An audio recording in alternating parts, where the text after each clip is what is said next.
राज्य शासन या धड्याचा आता आपण अभ्यास करणार आहोत. चला तर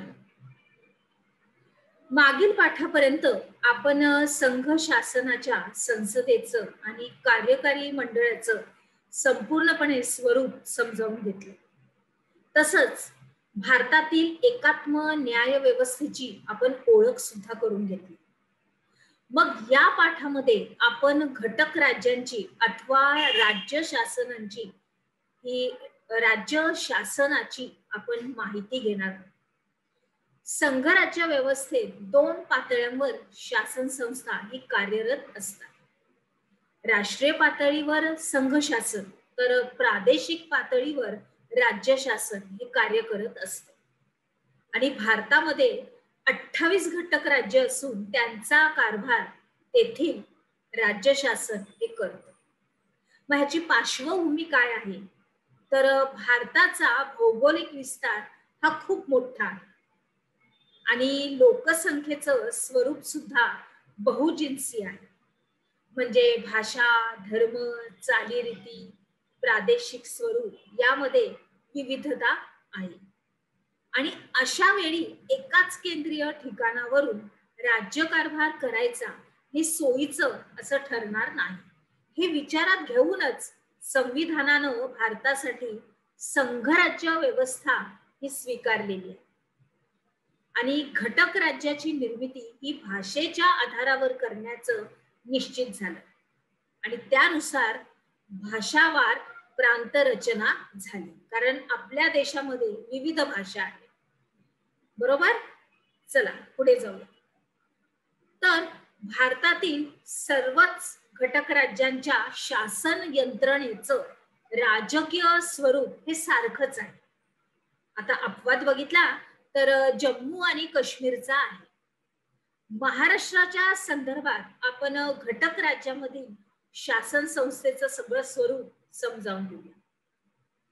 राज्य शासनाचं विधिमंडळ तर केंद्रीय पातळीवरील संसदेप्रमाणे राज्य शासन पातळीवर प्रत्येक राज्याचे हे विधिमंडळ आहे. बरोबर. आणि मग केवळ 7च राज्यातल्या विधिमंडळ इथं 2 सभागृह आहे. मग त्यात महाराष्ट्राचा समावेश आहे आणि विधिमंडळाच्या सभासदां आता यामध्ये महाराष्ट्राचा समावेश आहे आणि विधिमंडळाच्या सदस्यांना आमदार म्हणतात. आता मी जर तुम्हाला प्रश्न विचारला की आमदार कोणाला म्हणतात तर विधिमंडळाच्या सदस्यांना आमदार असं म्हटलं जातं. मग आता आपण बघूया महाराष्ट्राचं विधिमंडळ. तर महाराष्ट्रात मध्ये विधानसभा आणि विधान परिषद ही 2 सभागृह आहेत. आलं लक्षात. आता आपण बाजूला बघत आहोत विधान भवन आपल्या मुंबई मधलं त्याचं हे छायाचित्र आहे. चला पुढे जाऊया. विधानसभा तर महाराष्ट्र विधिमंडळाचं हे पहिलं सभागृह आहे आणि याची सभासद संख्या 288 आहे. किती आहे? 288. अँग्लो इंडियन समाजामध्ये पुरेसं प्रतिनिधित्व नसेल तर राज्यपाल त्या समाजाचा एक प्रतिनिधी विधानसभेवर नेमतात.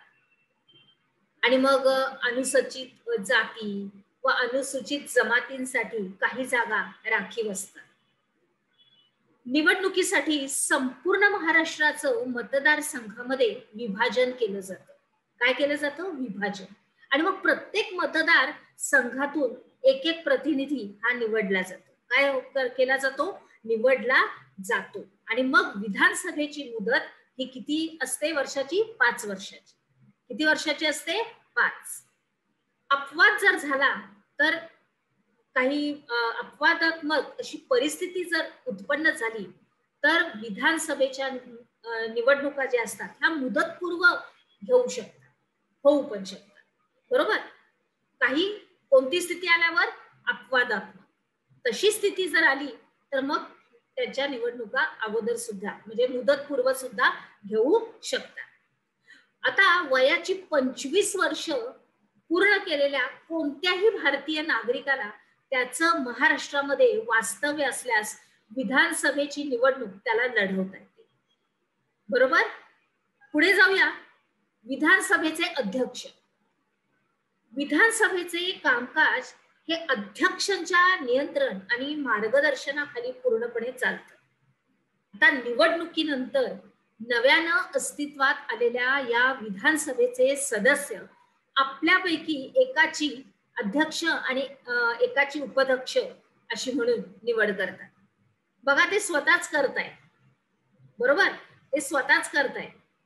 त्याच्यानंतर सभागृहाचं जे काही कामकाज आहे ते शिस्तबद्ध आणि योग्य पद्धतीनं पार पाडावं याच्यासाठी कार्यक्रम पत्रिका तयार करण्यापासून बिगर संसदीय वर्तन करणाऱ्या सदस्यांना निलंबित करण्यापर्यंतची अनेक कार्य या अध्यक्षांना करावी लागतात. बरोबर आहे.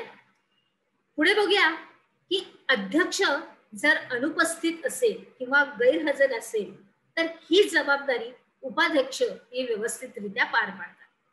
आता महाराष्ट्रामध्ये विधिमंडळाची वर्षातून कमीत कमी 3 अधिवेशनं होतात. किती अधिवेशनं होतात? 3. अर्थसंकल्पाविषयीचं आणि पावसाळी अधिवेशन हे मुंबई मध्ये होतं, तर हिवाळी अधिवेशन जे असतं ते नागपूर येथे असतं. म्हणजे आता काय चालू आहे? हिवाळा. म्हणजे हे आता हे अधिवेशन कुठं भरलं असेल? नागपूर. कुठे भरलं असेल? नागपूर. पुढे आपण काय शिकलो या अंतर्गत? संकल्पना स्पष्ट करा. याच्यामध्ये राज्य शासनाचं विधिमंडळ आणि विधानसभेचे अध्यक्ष याच्यावरती तुम्हाला आपल्या वहीमध्ये नमूद करायची उत्तरं. चला तर पुढच्या विभागात आपण आता प्रवेश करूया.